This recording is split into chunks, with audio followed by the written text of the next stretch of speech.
Yes, students, this is the second part of the video.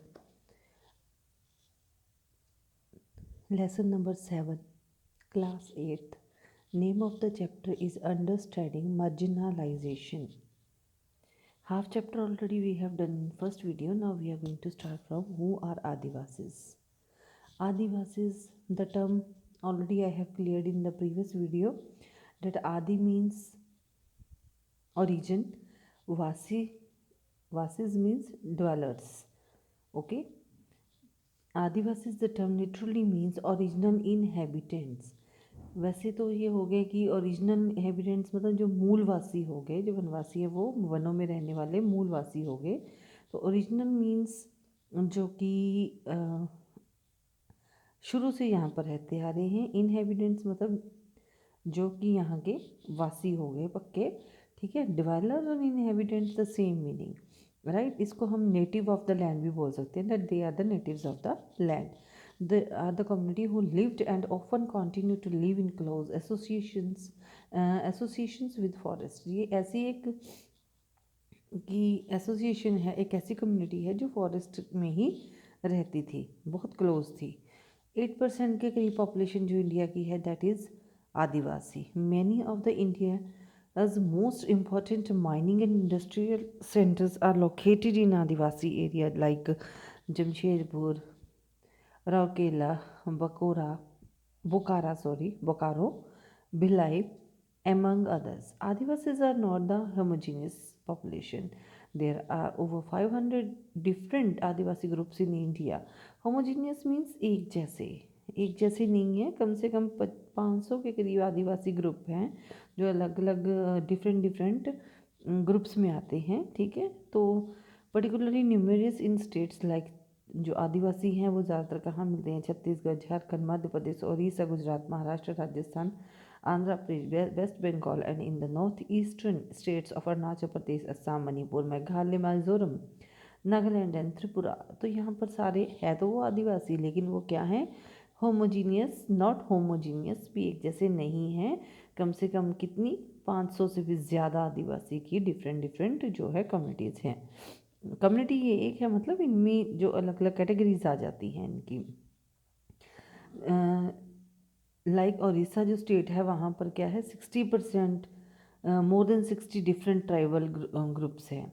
Okay, Adivasi societies are also most distinctive because ये इसलिए हैं क्योंकि ये अलग अलग हैं। Distinctive because there is often very little hierarchy among them, भी इनमें बहुत सा डिफरेंस आ जाता है।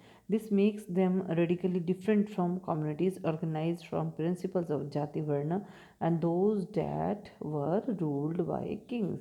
जो किंग्स के द्वारा जो राज्य करते थे वो, या जो किंग जाति वर्ण के आधार पर जो थे ग्रुप बनाए हुए, ऑर्गेनाइजेशंस, कम्युनिटीज़ बनी हुई थी, इसके कारण उनको रेडिकली वो डिफरेंट कर देते हैं, ठीक है। आदिवासी practice a range of tribal reasons that are different from Islam, Hinduism, Christianity. These often involve the worship of ancestors, village, and the nature spirits, and the last associated with and reside in the various sites in the landscape, the mountain spirits, river spirits and animal spirits etc. Means कि ये जो लोग थे वो किसकी पूजा करते थे, अपने पूर्वजों की, इंचेस्टर्स की, अपने गाँव की, नेचर स्पिरिट्स की, ठीक है। तो जो नेचर को बहुत मानते थे वो उसको पवित्र मानते थे, तो उसकी पूजा करते थे।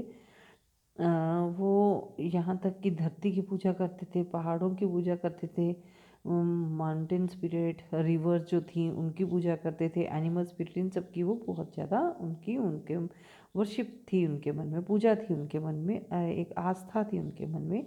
The village spirits are often worshipped as specific secret group within the village boundary while the ancestral ones are usually worshipped at home। ancestors के लिए तो घर पे पूजा, और बाकी जो विलेज स्पिरिट की थी वो ग्रुप्स में, मतलब एक झुंड में जाके पवित्रता से स्पेसिफिक सेक्रेट ग्रुप्स बनाकर वो विलेज की बाउंड्रीज के ऊपर जाकर वो उनकी पूजा किया करते थे।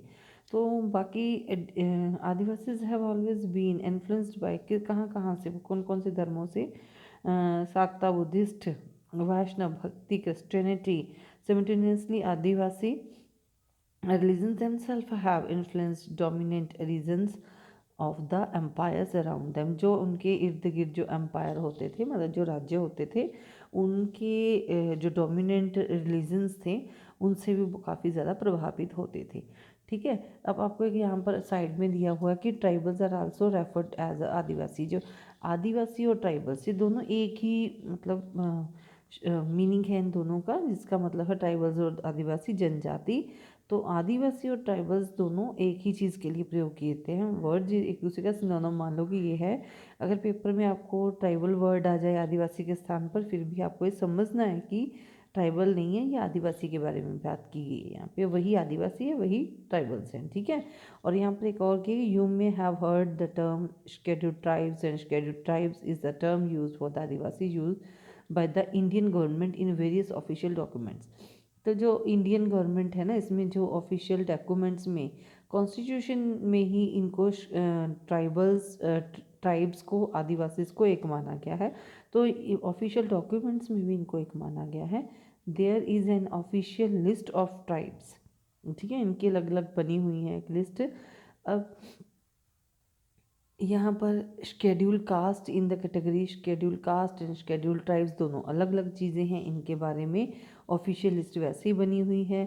अगर मैं आपको बोलूँ कि हाँ, जैसे एक वर्ड है शेड्यूल ट्राइब्स और एक वर्ड है शेड्यूल, ये ट्राइब्स हो गए, एक ये आगे शेड्यूल कास्ट।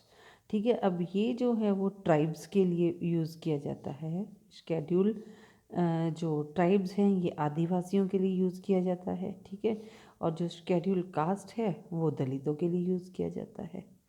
राइट, दलित जो है इनको महात्मा गांधी ने हरिजन का नाम दिया था। हरिजन मतलब गॉड्स पीपल, जो परमात्मा के बंदे हैं। ठीक है, अब देखो यहाँ पर नेक्स्ट है, for example Jagannath cult of Odisha and Shakti and tantric traditions in Bengal and Assam. तो ये भी है कि यहाँ पर एक एग्जांपल दी गई है कि जगन्नाथ कल्ट मतलब जगन्नाथ ग्रुप जो था ओडिशा का, वो जो था वो अपने तांत्रिक ट्रेडिशंस में भी बहुत ज़्यादा विश्वास रखते थे। वो जैसे एक तांत्रिक में, शक्ति में, इन दोनों चीज़ों में बहुत विश्वास रखते थे। यहाँ एग्जांपल दी गई है बंगाल के, असम की, कि जो यहाँ के आदिवासी हैं वो शक्ति और तांत्रिक ट्रेडिशंस में बहुत विश्वास रखते हैं।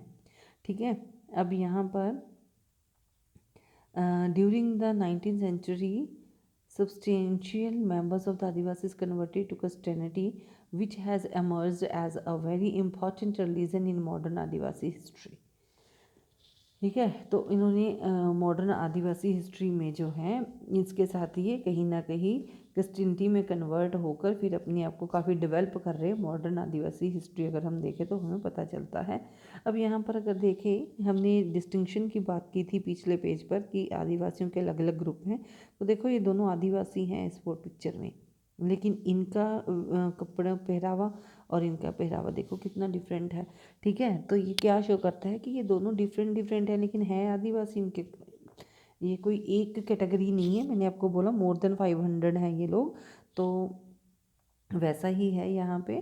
Adivasis have their own language, most of them radically different from and possibly as old as Sanskrit, which have often deeply influenced by the formation of main stream. Main stream होता है कि जैसे मुख्य धारा, इन्होंने इनमें किस किस चीज़ के कारण मतलब डिफरेंसेस आ जाते हैं कि इनकी अपनी लैंग्वेज है। ठीक है, which have often deeply influenced by the formation of mainstream Indian language like Bengali, Santhali as the largest number of speakers. अब यहाँ पर मेन स्ट्रीम मतलब इन्होंने एक भाषा को अपना मतलब एक ज़रिया बनाया है, मेन जो सोर्स बनाया है। तो इसके आधार पर भी ये अलग अलग हो जाते हैं। अब जैसे संथाली है, बंगाली लैंग्वेज जो बोलते हैं, संथाली बोलते हैं। संथाली जो है वो largest number of the speakers हैं, जो आदिवासी हैं वो सबसे ज़्यादा संथाली लैंग्वेज बोलते हैं।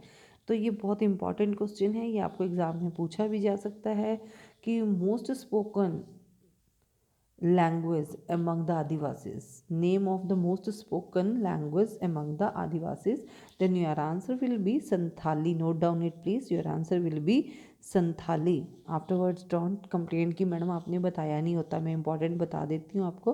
तो ये पेपर में पूछा जा सकता है आपसे कि आदिवासियों का कैसा वो था, कि कौन सी उनकी लैंग्वेज इंपॉर्टेंट थी. तो आपका आंसर होगा Santhali.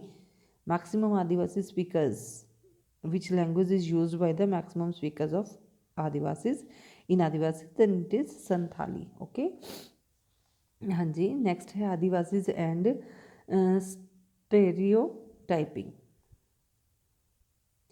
In India, we usually showcase Adivasis community in the particular ways. Showcase का अर्थ होता है कि पेश करना. तो हम आदिवासियों को एक पर्टिकुलर वे में ही मतलब दिखाते हैं. ज़्यादातर जगह इंडिया में देखा जाए तो स्कूल फंक्शंस हैं, ऑफिशियल फंक्शंस हैं, इवेंट्स हैं, कोई मूवीज़ हैं, बुक्स हैं, तो हम उनमें जो है कि एक ही रूप में उनको दिखाते हैं. Adivasis are invariably portrayed in very typical ways. तो उनको हम क्या करते हैं, इनवेरिएबली होता है कि उनमें कोई चेंज नहीं हम दिखाते. और पोर्ट्रेट होता है कि वैसे ही शो करते हैं. कैसे कि हाँ, इन कलरफुल कॉस्ट्यूम्स, उनके हम कलरफुल कॉस्ट्यूम्स दिखाते हैं. हेड गियर होते हैं. हेड गियर मतलब जो उनके सिर के ऊपर नहीं आकर्षक से बांधे हुए होते, पत्ते पुत्ते लगा के कुछ ना डिज़ाइन सा उनके माथे के ऊपर सिर के राउंड बांधा होता है. That is called head gear. Through their dancing. तो ये हमारे मन में एक उनकी छाप बनी हुई है कि वो ऐसे ऐसे कपड़े पहनते हैं, उनके ये कस्टम्स हैं, ऐसे सिर के ऊपर बांधते हैं. तो ये डांस है, वही हमारी आज भी उनके लिए सोच बनी हुई है. तो हम वहाँ पर उनकी बेचारों की रियलिटी से तो दूर ही है कि वो रियलिटी में कैसा जीवन जीते हैं, क्या उनकी मतलब अगर देखा जाए तो उनकी क्या सफरिंग्स हैं, क्या कंट्रीब्यूशन है, क्या उनकी लैकिंग्स हैं लाइफ में, या कहाँ कहाँ पर वो पीछे हैं, क्या वो मजबूरियां हैं उनकी, है ना. उन चीज़ों को तो हम देखते ही नहीं है. हम सिर्फ देखते हैं कि वो एक ईजी लाइफ जीते हैं कलरफुल कॉस्ट्यूम्स के साथ, हेड गियर के साथ, through their dancing they are enjoying their life. लेकिन ऐसा नहीं होता. This often wrongly leads to people believing that they are exotic. Exotic अर्थ होता है कि हाँ, ऐसी एक लोगों की धारणा, एक विश्वास बन चुका है कि वो एग्जॉटिक हैं. एग्जॉटिक में they are very much attractive, बहुत आकर्षक है. प्रिमिटिव होता है कि जैसे हम बोलते हैं पुरानी किस्म की सोच रखने वाले जो लोग हैं. और बैकवर्ड मतलब पीछे पिछड़े हुए लोग, है ना. तो वो अक्सर आदिवासियों के ऊपर ब्लेम किया जाता है कि वो अपने आप के लैकवर्ड एडवांसमेंट, कि उनके अंदर आगे बढ़ने की मतलब वो ब्लेम करते हैं कि वो आगे बढ़ना ही नहीं चाहते.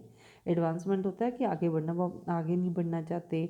वो अपने believe to be resistant to change and और न्यू आइडियाज़. वो अपने वही विचारों के ऊपर खड़े रहना चाहते हैं, न्यू आइडियाज़ नहीं लेके आना चाहते. तो हमने आदिवासियों के बारे में अगर आपको याद हो तो आपने 6th क्लास की बुक में भी stereotyping particular communities can lead to people discriminating against such groups. तो ये सारा हमने आदिवासियों के बारे में पढ़ा हुआ है 6th क्लास के चैप्टर में. तो कि हाँ, किस तरह से आदिवासी जो हैं माने जाते हैं, सोचे जाते हैं, किस तरह का उनका पहरावा होता है. ठीक है. हाँ जी. नेक्स्ट है आदिवासीज एंड डेवलपमेंट. अब जो आदिवासी हैं उनकी डेवलपमेंट के बारे में अगर देखा जाए तो as you have already red in history text book, तो हम इसको कंटिन्यू करेंगे नेक्स्ट वीडियो में, क्योंकि हमारी वीडियो काफ़ी लंबी हो जाएगी ये. तो यहाँ पर हमारा सेकंड पार्ट ख़त्म होता है. हम थर्ड पार्ट अगले वीडियो में डिस्कस करेंगे. Okay, thank you.